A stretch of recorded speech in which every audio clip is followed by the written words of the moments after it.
Good morning, everyone. I am Jonathan Little, as some call me down here apparently, Coach Little, and today we're going to be going through some fun hands that I played over the course of me winning my third PokerGO Tour title of the year ever for $226,000 the other day at the PokerGO studio in Las Vegas.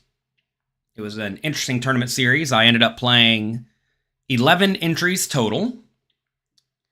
And interestingly enough, I had a pretty good amount of chips in something like 5 or 6 of the entries. And then something horrible would happen.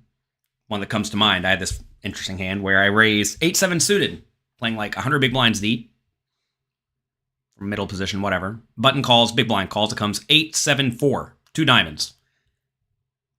Big blind leads, 1 big blind. I raised like 8 big blinds. Button folds. Big blind rips it all in for 100. I lose to the 6-5. I lose to the sets. I don't care, though. I call. He shows me the ace-6 offsuit. And he wins. He makes the straight. So that was a cool one, I remember. There's another one where I got it only with aces against kings for like 100 big blinds. Lost that one, too. I ran into kings in 3 out of 3 of the first tournaments I played. When I had like jacks, I think I had jacks and 10s. I lost all those. So it was a rough tournament series. But funny enough, this tournament, the one that I won, I actually got down to 0.67 big blinds. When we were down to about 25 players remaining in the tournament, I pushed ace-6 on the button for like 12 big blinds or 10 big blinds, something like that. I got called by kings and I lost and I was down to nothing. But then I chopped it up with 6-2 suited against ace-6 and king-queen for my 0.67 big blinds. Then I won jack-8 suited against ace-king. Then I ran a bluff. Then I ran another bluff. Then next thing you know, I had 25 big blinds again. And from there, I won the tournament. That is lucky. So today, we're going to be going through some key hands that I played. I have 2 hands from leading up to the final table. Then I have a few hands from the final table. We're going to look at the 2 hands from before the final table in the replayer, and then we're going to be looking at the PokerGO footage for the rest. So, let's get right to it. Here are 2 hands. I have the Queen 10. I raise it up, playing 36 big blinds deep. Big blind calls. Flop comes 9-8-7. Big blind checks. Now, this is a spot where you have to be a little bit careful betting, because if you bet and get raised, it is miserably, miserably bad. And you do not want to raise it, or bet a draw like this and have to fold to a raise or get it all in.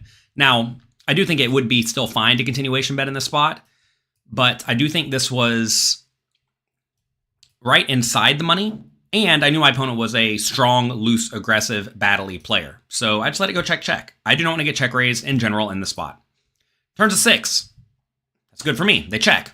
We're certainly going to value bet. We go 2 big blinds. They call. River's an 8. They check. Pot's 240. Should we value bet again? What do you think? Let me know in the comment section, in the chat. I know some of you are here. People are trickling in. Good morning, good morning. By the way, after this, if you're a Poker Coaching member, we have the Poker Coaching homework webinar for this month. That'll be coming up super duper soon. In about 55 minutes. Make sure you go to PokerCoaching.com to get into that one. So, what should we do? Should we value bet or just check it back? Well, drum roll, please. Super duper easy value bet. I go for 175. The opponent, loose, strong, aggressive, battling opponent, says, all in. Now, we have a bluff catcher. This is a spot where, against most people, I actually think folding is pretty reasonable. You may say, why? You have a straight. Well, the problem is that his value hands are going to be full houses, right? He's never going to shove the worst end of the straight. He might not even shove a 10 against a decently big river bet. So he's going to have jack 10 and then boats. The question then becomes, can the opponent bluff? Is the opponent a good, strong, badly, loose, aggressive player who's not afraid to get out of line? And I have played with this player a little bit, and I thought the answer was definitely yes. Trivially easy call. Call. He has the 9-7 for a nice, logical, bluffing hand. Now, typically you want to be bluffing in this spot with hands that block full houses. They want to block my calling range. My calling range is going to be straight, so you can't really block the straight, because if you block the straight, you have a straight yourself, right? Because if you have a 10, you have a 10. Maybe you could have like a jack to bluff, but that doesn't really help you because you don't block the full houses at all. So it turns out the 2 pairs, well, 3 pairs in theory, are the best hands to bluff in this spot for the most part. I don't know if he actually needs to bluff the 9-7. I think 7-6 makes a really good bluff, right? 7-6 is a super logical one because I'm probably going to bet with pocket 9s on the flop and pocket 7s on the flop, right? But I'm not necessarily going to bet with pocket 6s on the flop. So just based on the flop check, he can start to remove a lot of the 9s and 7s from my range. And 8s, to be fair. So I think in this spot, you really want to block pocket 6s and hands like 9, or hands like 8-6, right? Because 8-6 will probably, may or may not bet the flop. So I think you really want to have a 6 in your hand to bluff. 9-7 is a logical one too, though. But I think this might just be a better spot for him to just call to try to snap off all of my random overcard nonsense bluffs, right? Whatever, he decided to go for it. I pretty quickly called and got a huge pot, up to 80 big blinds, okay? A little while later, mash the thumbs up button. Welcome, good morning. Glad that all of you are trickling in. We raised up with 8-7 suited. Brock Wilson, poker coaching coach, decided to get after it. He decides to call. I believe we are down to 12 players or something like that. I flopped the top pair. This is good for me. I had more chips than him, by the way, at this point, so I know it says 30 big blinds, but we had more chips than him. I'd bet the flop, and I'm just not trying to fold against Brock. Brock battles. How bad was his shove? I don't know if it was bad. The fact that I snapped it off with a 10 probably makes it not ideal. Turns to 2. Keep value betting. And then Brock does this weird play. What in the world is this? I have no clue what this is. I remember sitting here in game thinking, I have no clue what this is. I think in general, when there are payout implications, he doesn't want to raise much at all. The problem, though, is that I know Brock is far more studied than I am at any sort of ICM, GTO concepts, and I know he's not afraid to go for it. He's not afraid to go for it. In this spot, he literally has put in half of his stack on the turn. What do I think he's going to put in half of his stack on the turn with? Well, logically, hands that are almost always good but vulnerable, like a 7, like pocket 8s, like pocket 9s, maybe pocket 10s. High equity draws, like, I don't even know, Jack 10 of clubs, maybe.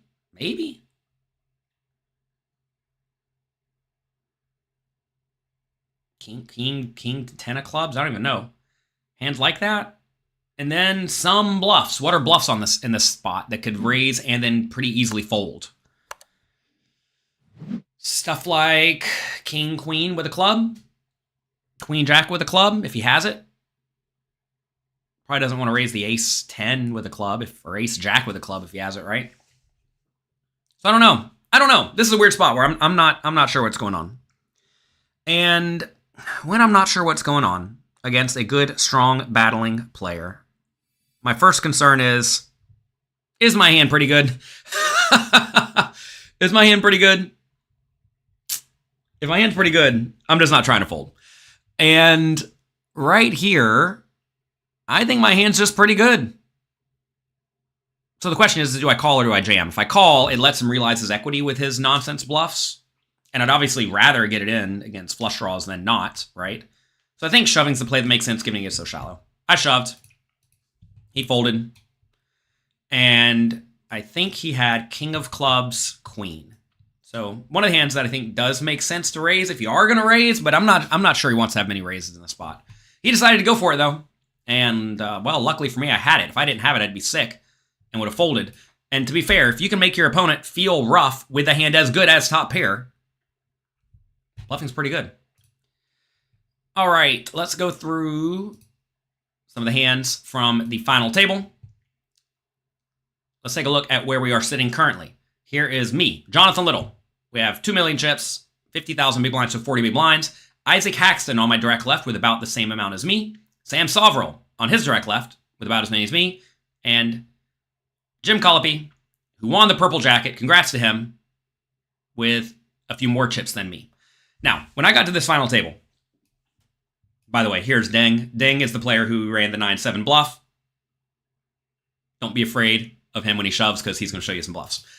Isaac Haxton and Sam Soverel are two of the best players in the world.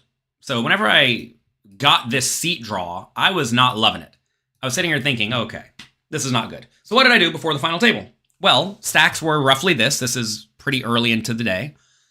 And I made a point to go study as much as I possibly could the night before and the morning of how to play various ICM scenarios in the spot where either I would raise, let's say, button, and they would be in the blinds, just like this spot. What hands do I want to be four betting? What hands do I want to be calling? Et cetera, et cetera. I also study a lot of spots where I raise like cutoff, and then Haxton's on the button, Soverel's in the small blind.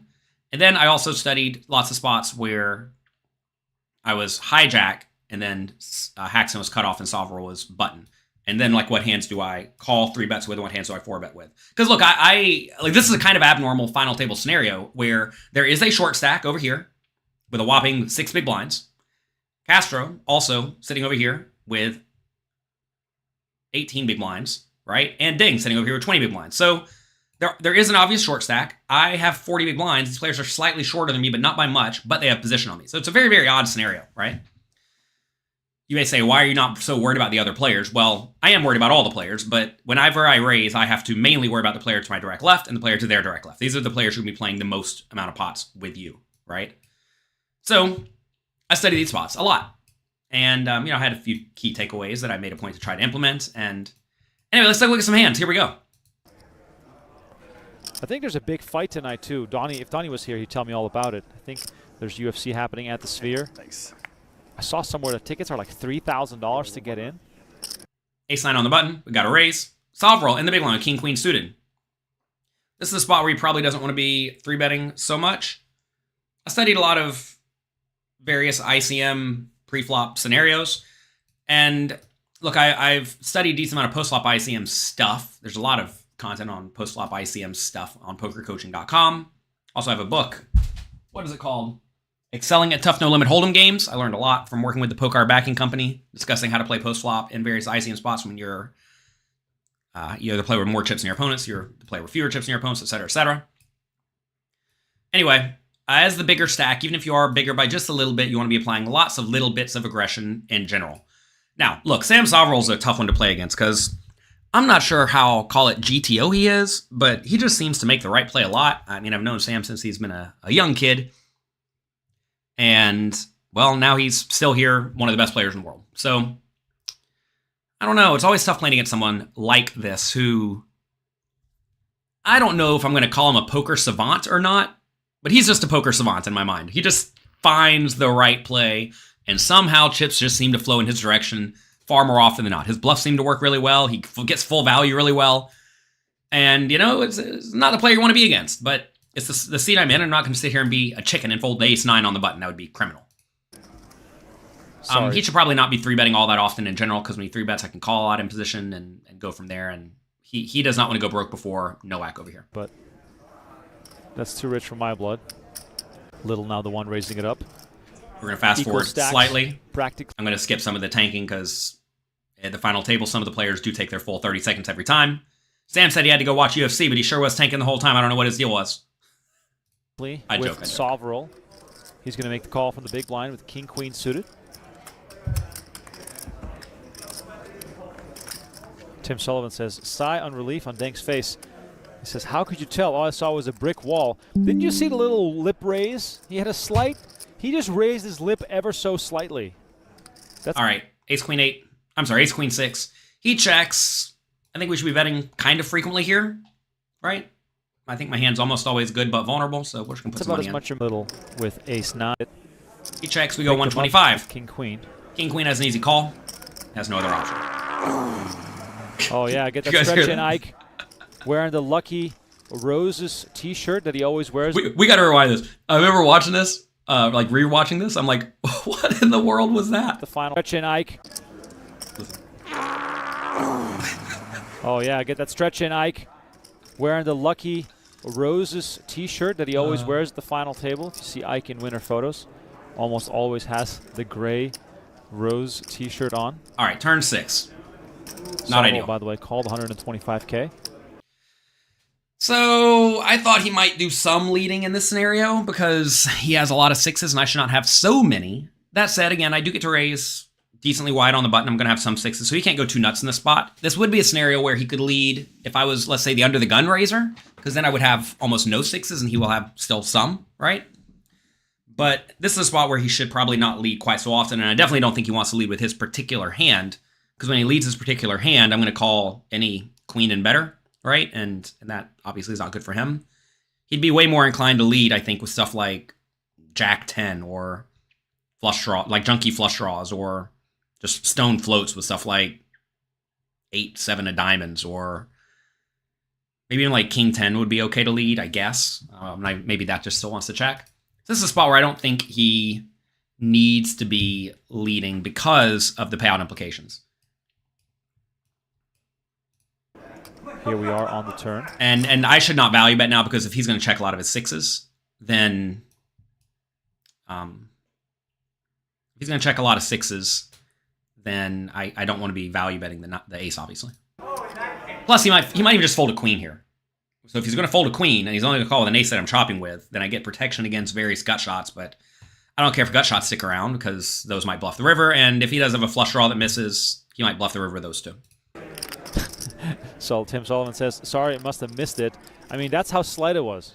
It was a slight little lip quiver. All right, 9 on the river. Check, check. On the river we are. Right. 9 of diamonds completed the board. Sovereign second best here with He has an easy check. Sovereign made new content out, understandably so. All right, so now we're going to value bet. Pot's 525K. And I'll go ahead and spoil this for you. I decided to bet $1 million. 2x pot. I will set this up. I just lost a hand previously where I think Ding shoved small blind and I called with like King 5 offsuit in the big blind. And I lost the hand. I don't even remember what Ding had. It was like ace X or something. I thought it was a close spot, but probably just a fine call. I looked it up later. It was fine. Near the bottom of the calling range, but fine. Anyway. This is a spot where I think when I get to this river, I'm going to have a lot of unpaired hands. Right? I'm going to raise pre-flop. I'm going to continuation bet the flop. Probably don't want to be betting the turn too often because he's never folding an ace, a queen, or a 6. At least he's definitely not folding an ace or a 6. And I'll get to the river with random king high, jack high, 10 high, 8 high, right? And I feel like I need to bet those. I need to bet those big to try to put a queen and maybe even an ace into a nasty spot. The problem here, though, is that I have an ace, which means he's less likely to have an ace. Means he's more likely to have a queen. And a queen may or may not call a big bet. I think he thinks I'm not so on the crazy side. Although, you know, he's seen me do some funny stuff. I had a joke with him a year or two ago where I raised like 10-7 offsuit from the button. He folded, and I somehow showed it. He was like, oh, 10-7 offsuit, huh? Okay. Then the next day I played with him, I raised 10-6 offsuit in the cutoff, and he folded from the big blind, and I showed him the 10-6 offsuit, and I was like, oh, that's how it's going to be, huh? And so I'm going to get him with the 10-5 eventually. I haven't had a chance yet. But he knows that I can get in there and make little splashy plays for fun. Call it for fun. LOLs. Is it really for fun, or is it really just to get far more action when I have the nuts in the future? It's tough to know. Anyway, this is a spot where I think, looking back on this, I probably want to go just like pot, because I think a queen's going to call pot way more often. I think this was probably too greedy. I thought he would never fold an ace, right? So if you think he's literally never going to fold an ace, and you think he might hero call the queen, I guess I don't mind the big bet. But if he's going to start folding out a queen, the fact that I have an ace in my hand probably doesn't make it so good for me to go for the big bet. So maybe this was a bad play. I don't know. Also, if he's going to have 6s in his range more often to check both the turn and the river, then obviously you got to be way more careful going for $1 million whenever you only have 1.7 total. Now, of course, we have to assume that with 2 pair, Little is going to go for value. The question is,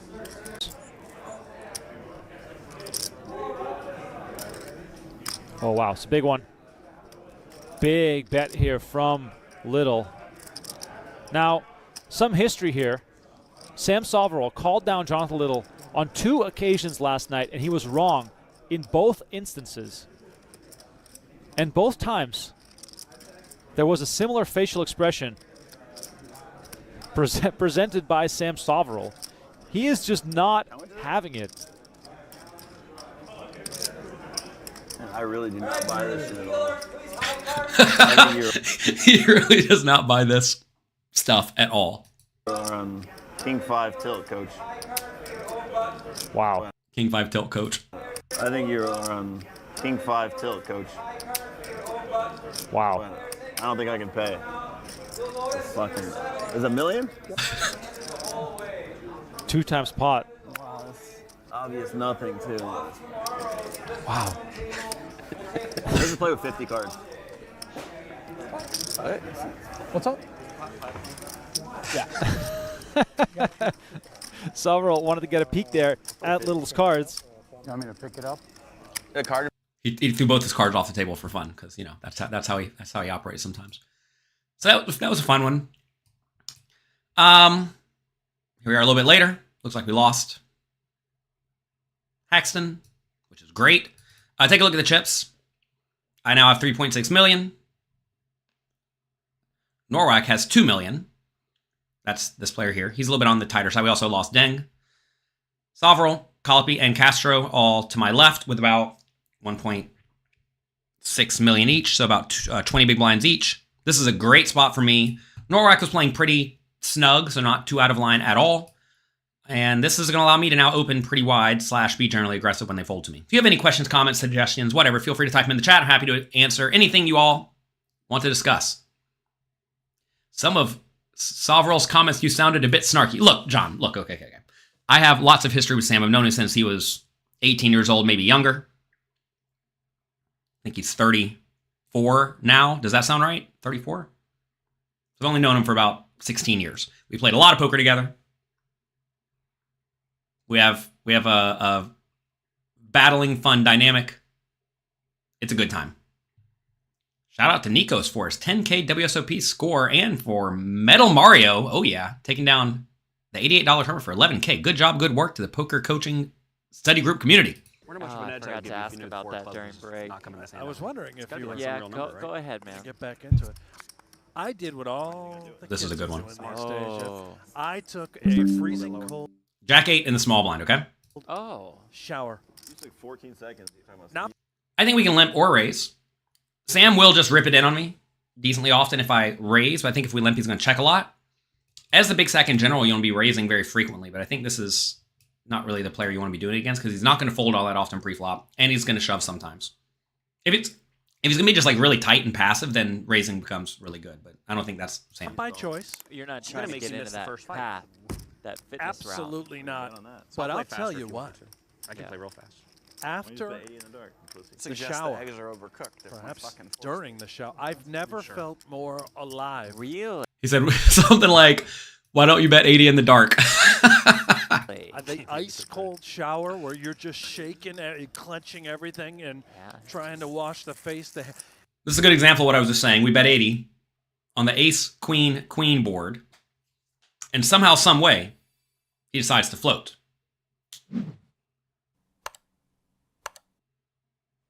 I don't know why he's floating here. I think this is just crazy. The fact that he literally told me to bet in the dark and then I bet in the dark, I'm sure is going to make him float. But this is what I'm saying, right? He's not the player who's just going to like check and then fold on the flop, or the player who's going to fold to pre-flop raises, right? He's a battling player. This call seems crazy to me, though. I felt so rejuvenated. Wow. Stepping out. Yeah, it was. What's taking so long? Now I'll never do it again. You know, I could tell you were so energetic right before the show. All right, turn 3, not great. I do beat a lot of stuff here, though. Like any float, I beat pretty much besides king high. King high probably won't bet. Beat all the flush draws. Beat all the backdoor flush draws. Well, I mean, he has to bluff here with this. And if he's going to float with all sort of nonsense, obviously I can't really fold. I don't know if that was the shower or just the Monster energy drinks. No free ads. We need the commentators to be quiet because we had lots of good table talk in this hand. So he bets 100. Tiny bet. Don't like that bet. Oh, better than a jack. He said something like, you have a jack, or maybe better than a jack. I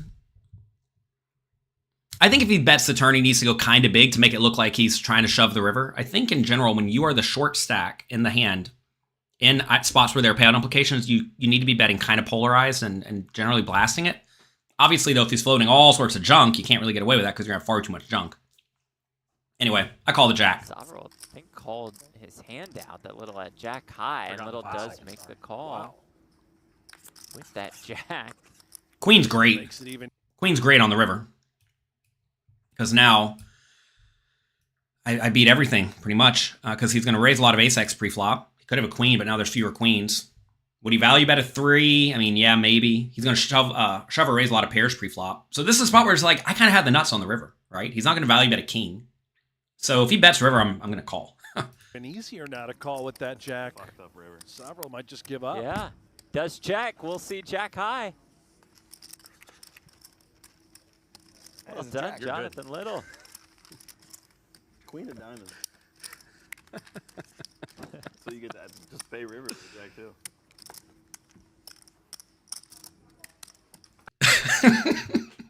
We're having too much fun. Okay, what do we got next? After about 40 minutes. You'd be numb after like a few minutes. Well, yeah, okay. It is cold. I was thinking normal water. Here's Castro, good friends with Slick Rick, poker coaching student of Jonathan Little. He introduced himself to me on the second day of the tournament. Said he's friends with Slick Rick, and here we are. We ended up getting heads up together, which was a whole lot of fun. Normal water is cool. Here is the queen jack. It's actually a great point. Normal water is cold. Yeah. Okay, so stacks again. Look, they're all getting kind of shallower. I am doing exactly what I want to do here. I am trying to play lots of small pots. I was raising pretty wide. I was continuation betting pretty often and small. I was doing literally exactly what I thought I was supposed to do. And essentially, I want to slowly grind down everybody. I want all of them to get down to about 6 big blinds, and I want to get all the other chips. Got a few questions before we move forward. Wrong customer. LOLs. Yeah. I mean, you all know me. I can't really fold anything jack high or better. I played a tournament yesterday here at home, a home game tournament, and I called every single river bet, and I was wrong every single time. Am I going to World Series Poker Atlantis? Yes. I actually just listed some action for sale on Poker Stake for the World Series Atlantis and 2 other series. Between now and the end of the year, I'm going to go to the PokerGO tournament, PLO series, mainly because I am currently number 39 in the world on the PokerGO Tour leaderboard, and the top 40 get entry to $1 million free roll at the beginning of next year. I'm not exactly sure if I'm actually 39th. I'm probably higher proportionally, or higher actually, because a few of the players who are higher up have not had any additional caches to qualify. I think you have to have 2 or 3 caches or something to qualify, and a lot of the players who final tabled the main event of the World Series got a bunch of points, but they haven't played anything since. Or played, I think all the tournaments are $5,000 buy-in and higher or something like that. So they haven't qualified at anything else. So I'm probably more like number 33 or 34, 35, whatever it is. I think I need to probably get a few more points is what I'm trying to say.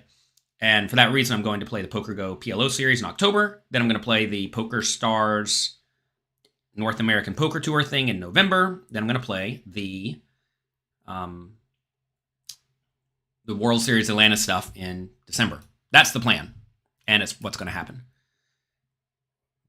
Why did I not play the Borgata Open? Why didn't I show up for it? Because it's a small buy-in tournament. There's only one tournament there. And small buy-in for me, at least. There's only one tournament there. Atlantic City is shockingly far away from New York City. And I was busy playing all these $15,000 and $25,000 buy-in tournaments. A long time ago, I figured out you need to make sure that if time is limited, you make good use of your time. I was just looking through my receipts. I played 11 buy-ins in this series over the course of like 10 days. I had lots of business meetings, had lots of fun, and it was a good time. Was Haxton the guy railing the main event with the laptop? No, that was Dominic Niche. Similar but different. All right, here we are back to this hand. Castro raises, queen jack on the button. We have queen 9, we'll call. This is why we can call really, really often in the big blind with the big stack. So don't fold too much. Every day. Watching these streams. Because essentially he can't triple it off as often as he should in GTO no pout implication world. Little defense. I'm going to slow this hand down. I got somewhere to be. And does outflop Castro. Top pair. Gutter. Say, coffee. This is brain fuel this morning. This type of texture, it's almost guaranteed action. I thought about leading. Castro simply- Oh, do I lead? Okay, good. I thought about leading. This is a spot where I think you get to lead far more often in GTO world, especially if you think his range is going to be very high card heavy. You want to be leading your best hands and junky draws in general. And I think this is a best hand that's very vulnerable to being outdrawn. I mean, as you see here, right? He has 27% equity when he's dominated, right? I think I'd rather it be like 9-8-6 or 9-8-5 or something like that. The three's kind of just not coordinated at all. Is this a good spot to check raise? I mean, look, if you think he's going to continuation bet, often it is, but in ICM world, he should not continuation bet very often in this scenario. So that means he's going to get to see a lot of free turns with his various overcards. On the flop. So I decided to lead small. I lead frequently in small. Lots of draws and whatnot. Second time we've seen Little do this. The first time around, he flopped the stone nuts. Oh, yeah. I had a spot against Isaac Haxton. Isaac Haxton opened under the gun. I called with 10-9 suited. It came 8-7-6. I had 10-9. I'm like, okay, this is good. I led small, and he just folded ace-queen. Annoying, but... like, that's the spot where I know Haxton is going to be super well studied, and he knows he's supposed to call decently often. He still folded, which was annoying, but... the fact that I had already led here, and I'm not sure Castro or anybody else knew what I led with. They've seen me as the big stack, defend the big blind, and then lead on boards that are good for my range 2 times so far. So that's an interesting thing.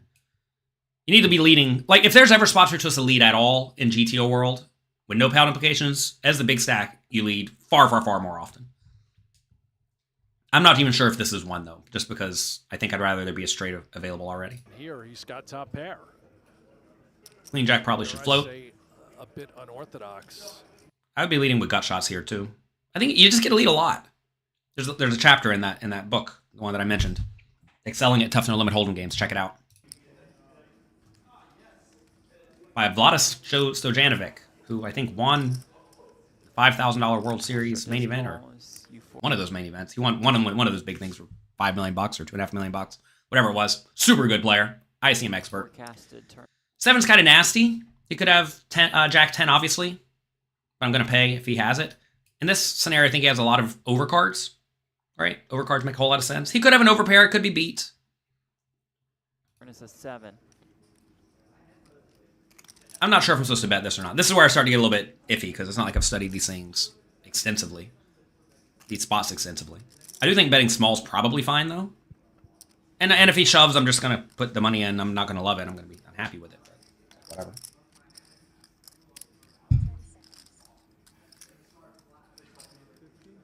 I'm also not sure what Castro's strategy is pre-flop. Like, is he just open jamming stuff like 7s and 8s? If he is, that's way better for me than if he's not. Slightly annoying sizing for Castro. Notice he has 1 million, about 250. Even if I hit a jack, could that not be good? Yet, Castro not done. More than 1.2. Now, in this spot, I was already trying to sit here and think, like, by the way, whenever the hand's happening, as soon as I bet, I'm already thinking, what do I do if he shoves? I already told you I'm going to call. What do I do if he calls and the river's a blank-ish card? And what do I do if the river is not a blank-ish card? And I was like kind of lost as to whether or not I should be jamming on safe rivers. Thinking about this now, though, I think I probably should check like all rivers and then just check call a lot. Because I'm not sure he's going to call it off with much worse. Like, I don't even know if he has many 8s and 7s in his range at this point. So I think maybe this was not a good spot to shove river. I am going to end up shoving on, I think, a kind of blank river. But I think looking back at this, I should have checked all rivers and then check called. What is a good rate of getting to the final table? Well, it depends on how many people are in the tournament, obviously. You think you're supposed to get to the final table of the World Series of Poker main event 10% of the time? A tournament that has 10,000 people? It's using a little bit of math. Divide the field by 10, and that's roughly how often you should get to the final table, right? If the final table is 10 players, if there's 10,000 people, you should get there 1 in 1,000 times. If the field is 100 players, you should get there 1 in 10 times, right? Just basic math. Come on. You can do it. He's got about 800K behind. Very blank river. 4. So I think my plan was probably to check on all halfway safe, halfway nasty rivers at all. But like the 4 and a 3 and a 2 are just total bricks, right? So I decided to shove this, but looking back, I think maybe I'm still supposed to check. I decided to shove after a while. He folds, obviously. We'll just shut everything down by jamming. I should have checked there on the river, I think. Just looking back at it. That was probably a mistake. All right, next hand. Really good one, though.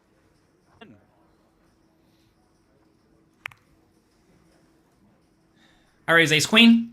Notice, again, look at stacks. I've gone from 3.6 to 4.2 to 5.3, right? Blinds have gone up a little bit. This is exactly the playbook I want to have, right? So, I mean, we're just slowly chipping up. I mean, obviously, I'm winning more than my fair share of pots. I felt like I won a lot of the hands at the final table, and maybe I did. Someone said that I got it all in, I think, 11 times at the final table, and I won 6. So, won 6, lost 5, which is fine, you know? Obviously, I won the ones that mattered, clearly. A lot of people think, oh, man, to win a tournament, you just got to be ungodly lucky. And, you know, to be fair, I told you I got down to almost no chips in this tournament, and I did win 2 lucky all-ins. But this is a spot where I won some hands, lost some hands, ran into it, didn't run into it. Timogen said you have a 60-40 edge at the World Series, so you get there 1 in 800. I don't know what the 60-40 edge means. That literally makes no sense to me. Why did you shove on that river? I was hoping to get called by bluff catchers. Any pair. Maybe ace-king. Maybe ace-queen. Because I'm going to have a lot of busted draws there. I mean, I literally announced all of you are going to be leading with a lot of gut shots and nonsense, right? If you're leading a lot of gut shots and nonsense and your opponent's aware of that, they kind of have to hero call getting pretty good odds on the river. They often won't, which is why I think checking might be better. Anyway, 2 big blind raise. He's saying you're better than the field, but what does 60-40 mean? Am I 60? I don't even know what 60-40 means when it comes to considering your return on investment. No, I think Jonathan Little, get this final table probably 1 in 4,000 times. Or I'm sorry, 1 in, what was the odds? 1 in 400 times, give or take. Probably something like that. But again, like, what does it matter if you even final table? I don't want to take 9th. You know, taking 9th is not really what I'm trying to do. I can guarantee I'm probably way more likely to take 20th or 1st than 9th. Because I'm going to be trying to win that tournament. Colopy ace-9 off. Notice here, Colopy as ace-9. I think this might just be an okay spot to shove. It's certainly an annoying spot. I'm going to call him and he's going to lose. But this is a spot where I think he probably should have put it in. Even though there is an 8 big blind stack and a 10 big blind stack, I'm opening a lot in this scenario. Yeah. One of the shortest stacks. He folds though. I fold. No defends ace deuce off.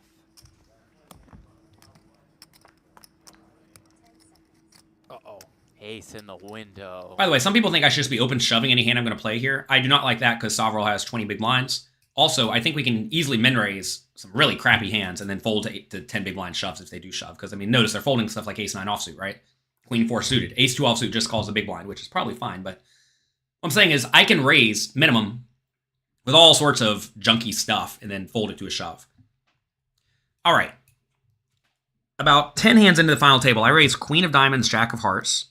Noak called the big blind. It comes King 5-3 or something like that with 2 diamonds. I had the Queen of Diamonds. He led all in.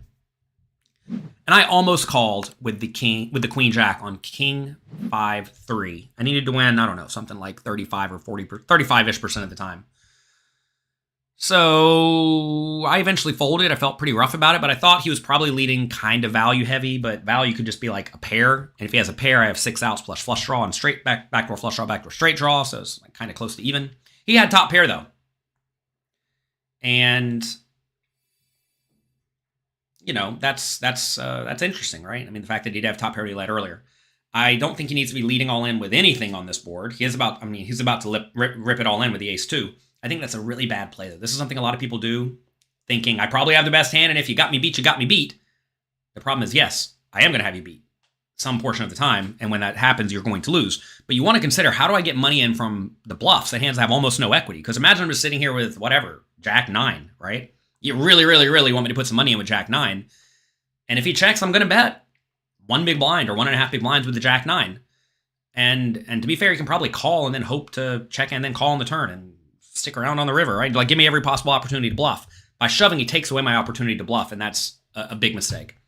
Anyway. Major trouble for Nowak. He rips it in, like he did with the top pair earlier. I obviously call, and I'm going to win. But this is something you definitely do not want to do, especially on an uncoordinated board like this. I mean, maybe if it was ace 10-9 with a flush draw or something like that.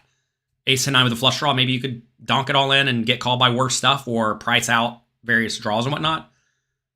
But I think it's fine.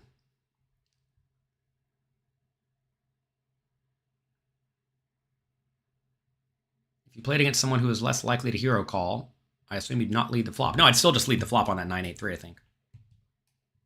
I don't know. Stuff to know. I mean, look, you got to realize stacks are so short. When stacks are so short, hand values change a lot. You got to realize top pair is really good when you're sitting there 12 big blinds deep or whatever it is. Moves it in. Little make the call. Ugh. Boy, no, ugh, indeed. Easy call. Ugh. I hold on that one. All in and at risk. On final, I mean, Louis Philippe nails it here. On final table ICM scenarios, when you are covered, when you're the shorter stack, your raising range tends to disappear completely. Yeah, you just don't get to raise. You just have to call a lot. All right, here's a hand. Got a little bit lucky. Notice I have now 60% of the chips. That's good for me. 16 big blinds for Sovereign. Colopi has 10. Castro has 15. Tell him you're out. I just want jacks. Just give me a jacks. Yeah. That's for jacks two here. jacks? Castro, Give me ace one queen jack. suited. I had it earlier. You had jacks earlier? To study 6-max sit-and-go turbos. Heads up, junkie. I would not recommend you get into 6-max sit-and-go turbos in 2024. The games are very, very tough. That said, I mean, ICMizers is a pretty good spot to start, like you said. All right, Castro raised it up with ace-queen suited. I'm going to be jamming all my suited connected type of hands. Suited Broadway type of hands. I think those are good hands to shove in this scenario. I have Jack 10 suited, easy shove. We were making jokes at the final table that jacks, any hand with a jack tended to win. So, you know, how could I not shove the Jack 10 suited, LOL. Some people think that's like real, or Jonathan Little actually thinks the jacks are lucky. Jonathan Little does not think the jacks are lucky. Jonathan Little was not born yesterday. Jonathan Little is not superstitious. It's a joke. Hello, LOL. Have fun with it. This is a spot where, though, I think it's a pretty easy all-in because I have a jack in my hand. I did. 200 little. I got my Stu Unger glasses on. Jack 10 of spades goes with it. Now. That's amazing. And Sam Sovereign. So he says that's amazing and just plops the money in.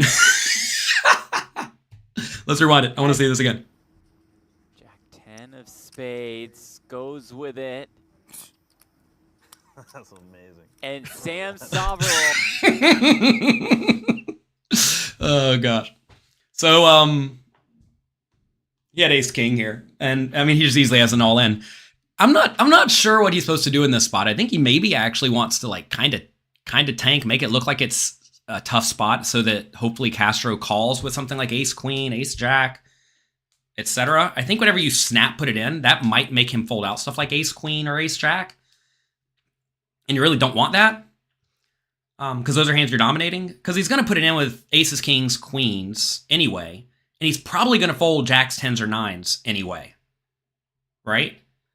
So if that's the case, I think by maybe not just LOL jamming it in, you could get ace, queen to put it in. Which is really good for Sam, because ace, queen's going to be drawn thin in general. And I think you want it in. Notice Sovereign does cover Castro by a sprinkle, which is important, right? I don't know. Tough spot. Anyway, I think ace king can just put it in. Now you may say, should ace king ever fold here? And I don't know. Look, in ICM world, maybe ace king to fold. I don't know. If he had ace queen, it's probably a fold. Ace jack's definitely a fold, I gotta presume. ICM's tough. ICM's funny. Anyway, I think Castro has an easy min raise. I think I have an easy shove. And now Castro has an easy min raise. I have an easy shove. Salvador has an easy enough get in with ace king. And Castro's in a pretty nasty spot, but I do think it's probably just a fold at this point, because if I bust Salvador, he just moves up the payouts, which is great. Has the ace king suited. Count, please. It's exactly Castro in a weird spot now with the ace queen suited. I mean, he can get away. He can absolutely get away. You know Sam Sovereign has a monster. I'm about to turn him over. There's no way he's calling out of the big blind. I know. It's probably 10s plus. Ace, This guy queen, was born ace, in king. 2007. He has like a RFID in his arm. He says he has an RFID reader in his arm. Castro. Think he's ever heard of a payphone? Heard of? Oh, you guys both have queens. What about collect calls? No. What about free nights and weekends?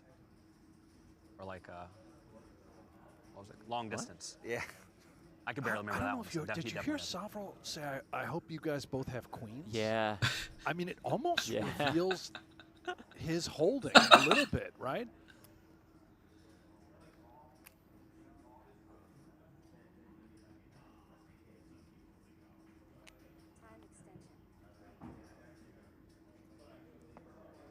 While it is not necessarily call it nice to table talk when somebody else is thinking when there's a time bank scenario, if they'll let you, and if you think they can't zone it out and think about the poker spot, I mean, I think it's just kind of a good tactic. Now, Jim over here talking, I don't know if Jim should be talking in this spot about payphones and collect calls and all this stuff. I mean, look, I'm fine with it. I don't care. But for people who are not good at zoning stuff out, maybe it's screws their time bank a little bit. SpongeBob. He gives it a lot of thought. Prefer you leave the mic on, Sam. Sam takes his microphone off for fun. He knows he's out. Well, not if he actually goes Oh, to the well, bathroom. yeah, that's true. You're going to see in a minute. I know. He Spot. goes through lots of time banks. All the antics, ripping it in there. Comment. About Jackson, then he got him. All the antics, ripping it in there. The Made little all these jokes comment. about Jackson, then he got him.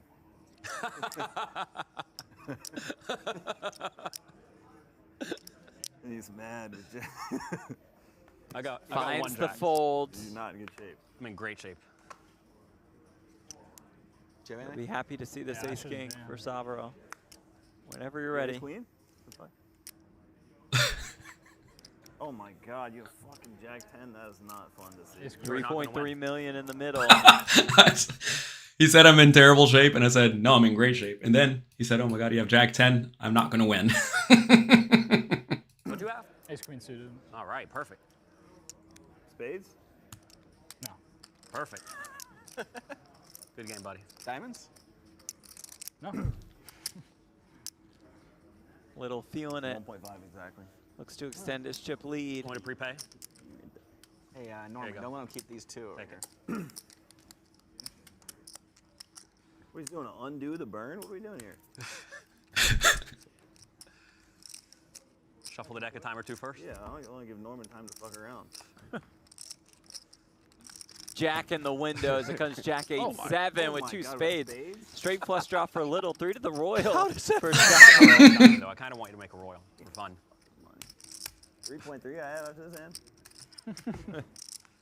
Turn card is a 9, and it What? makes Little a straight. It even leaves mean? Savro drawing Just- to a chop. What? A Oh yeah. 10 is Oh a yeah. chop, Oh John. yeah. Oh yeah. Start a training site. Yeah. River card is a deuce. Deuce of spades for the Good luck in added the fights. needle. That does it for Sam. I love watching Sam play Down poker. in fourth for almost $77,000. Sammy You were Biscuits, a little bit of gravy. Fourth place on the board. Always. All right, we got a few more hands. We got to hurry. They were supposed Now to with be a their big all-in, so they actually Loving showed card some- games, Okay. Uno, a little bit of poker. So They they're- can watch that on they TV. know what's going on. Money and We're heads up. I think I have, Castro has 12.5 big blinds. Let me just show you real quickly. Heads up, pre-flop charts. Let's say we have 10 big blinds. This is what he should be doing in general. Salvarell did make his fight, as far as I believe, and he told me he had a 7-1 dog and a 4-1 dog, and they both won. So he made more money than the whole final table did. Okay. This is what he should be limping with. Big blind versus a limp. This is what I should be jamming with. Okay. See if we just play decently. they should at least be able to pick out one toy each, no matter what. It seems fair at this You know? point, yeah. He has 8-5 offsuit. You saw that was a limp. I had 8-2 suited. You saw that's a check. Although, notice, I do want to show you, notice, there are some jams here, right? So maybe we should be jamming this if we think he's limping too tight. Okay. A lot of people miss these shoves. Heads up. Before heads up, obviously, consult the chart, make sure you kind of know what you're looking at. Look at the chart for where you are, and look for the chart for where you're going to be if your opponent doubles. Okay? Very important. Newly married Harvey Castro. Look To it. absolutely as well. All right, he limps, I check. 10-7-5, pair of fives for Castro. So I have backdoor straight draw, backdoor flush draw. He has bottom pair, backdoor straight draw. I think he probably wants to just check this back or maybe bet one big blind. I'd probably just check it back. But betting small's fine, I guess. And now, facing this tiny bet, I think my hand's a pretty good hand to raise. If he doesn't have a pair, he's going to be in a pretty rough spot. If he shoves me, I can easily fold. If I pick up equity on the turn, I can keep betting. There's a lot of hands, or a lot of cards that give me equity. And if I turn nothing, I can just check and fold. So we'll go small, like 300 A little thinking. with my 4% equity. With my whopping 4% equity. Not want to come with call. Instead says, you know what? The check raise. Let's apply some pressure. to 325,000. Got a Seems fun good. hand to do it with backdoor diamonds or some straightening cards that can set up some two barrels. Now, right here, I think he just has to call, and it sucks, but you can't really go around folding the pair heads up. Coordinates well with the board. And He this folds them. Also, just is a winning play for Little. Wonderful stuff. Wonderful stuff. I think he doubled up somehow, and then he lost some pots. Then here's the last hand. Not going to go through the whole final heads up scenario. I have the ace jack, playing 10 big blinds deep. Did you remember what ace jack does? It rips it all in, 10 big blinds deep, 15 big blinds deep, same thing. What should he call with? Oh, I'm so sorry. I'm looking at the wrong thing. Small blind, RFI. 10 big blinds, ace jack shoves, 15 big blinds, ace jack limps. Yeah, I knew that shove 15 didn't sound quite right. It does limp 15 big blinds. Where I think 11, so I'm going to be roughly using these 10 big blind charts where it shoves. So you should be pretty shove happy playing 10 or 11 big blinds deep. Versus all in, he's going to have to call off pretty wide. Notice all these hands in green call. I think a lot of people don't call the jack 4 suited, 9-6 suited, 10-6 suited, jack 8, 10-8, 10-9, queen 6. But these are all calls heads up in this scenario, 10 or 11 big blinds deep. He has 11. Ace jack all in, 10-9. Does jam Castro. He studied the charts. He snaps it off with the 10-9, which is good to see, right? I mean, I will say in general, most people who are kind of new to tournaments, who are playing bigger games than normal. I mean, Castro told me he plays a lot of cash games in Texas. They often make big mistakes in abnormal scenarios like heads up with an ante because they haven't studied a lot, right? But it seems like Castro did well in this one. I don't think I would have folded that 8-5 in the previous hand, but I get that it's a pretty rough spot because like every turn's bad. Here, though, I think a lot of people overfold to shoves, and I'll go ahead and tell you, if you look at this chart for small blind, RFI, I'm going to be jamming wider than this. I'm going to be taking a lot of these hands in this region and jamming them. I'm going to be taking a lot of hands in this region and jamming them. And a lot of these up in here too. And that's because I think a lot of people don't call the all-ins often enough. But the fact that he just snapped it off with 10-9 means he's looked at the chart and knows that he should call. And makes the. Anyway, they run it out and I win. Jonathan Little. King and Jonathan Little as his first career Poker Masters title. It's great playing with you. I win. A well-deserved win for Cool. Little. Cool. Lead. And it's just out we see. $46,000 came back to Cool. PGT Majors Series champion. We did it. I look like a crazy person. So that's it. If you know your opponent isn't calling with queen 5 and any of their hands, do you just jam more? Yeah, you jam more, especially with the bottom portion of the range, right? You want to ask, like, if your opponent's going to fold some of the calls, what should you do to exploit that? You should just shove far wider. And it could just be like 100% shoves, really, right? I mean, look, the whole purpose of limping all these hands up top is so that you can profitably play these hands at the bottom. But if you can profitably shove all these hands at the bottom, then you can just start to shove more hands on the top too, and there's really no point to doing that. Show the trophy. I left the trophy in Vegas. Here's another one. I have a copy. I got this one. Minus the Beanie Baby. I got this one from winning a PokerGO Cup tournament, and they gave us a similar one. I left the other one in Vegas, though. Hello. I don't know if you all are aware, but the trophy case is a little bit full. Look, It's literally jammed with trophies up there. I guess I could get rid of those super custom cool wine bottles. I'm not doing that. There's no room for trophies in this place. I've filled it up. I can get rid of books, but the books that I wrote are kind of like trophies at the end of the day. So, you can go back and watch some of my videos I've done on, I think I streamed 2550 no limit. Did I have the trophy yet when I did that? Maybe I did. Buy yourself a nice car. Ugh, I hope I never have to own a car again. A car is like an albatross around your neck, especially if you don't really want to drive the car. I will always, if at all possible, have Uber take me everywhere. I hope I never own a car again, unless it's a completely autonomous car that I can rent out and make a bunch of money while I'm not using it that will then take me everywhere. Then maybe I would do it, but we're not quite there yet. So anyway, that's it. I won the tournament. I mentioned at the top of the show, it was kind of funny because I was really short stacked in this tournament and came back to win. And all the other tournaments, I had a lot of chips in. I took like 17th place, 15th place, 20th place. I had great spots to win, and then I just didn't, right? So it's funny how poker works. You got to show up, play your best, make the most of your opportunities. Why do you not want a car? Why would I want a car? I don't drive that much. I don't need a car. If you live in a place where you need a car, sure, get a car. But usually when you have a car, you use it almost never. I mean, think about how much of a utility you're wasting by having a car. You'd much rather share the car with other people. Plus, it's generally cheaper just to take an Uber. And then you don't have to worry about taking your car in to get fixed. You don't have to worry about the car breaking. You don't have to have insurance. You don't have to do any of that stuff. It makes life way easier. I think there's a lot of value in just making your life easier. Simplifying. I want no stuff. I don't want anything I have to maintain. I got kids. That takes all the maintaining I could possibly do. That's it for today. When you shove and limp, wait, if you limp sixes and they know it's a limp, those charts I just show you are perfect game theory optimal charts. They presume your opponent's going to play perfectly. If your opponent plays perfectly, they will break even. If they do anything wrong, they will lose. You need a reward for winning.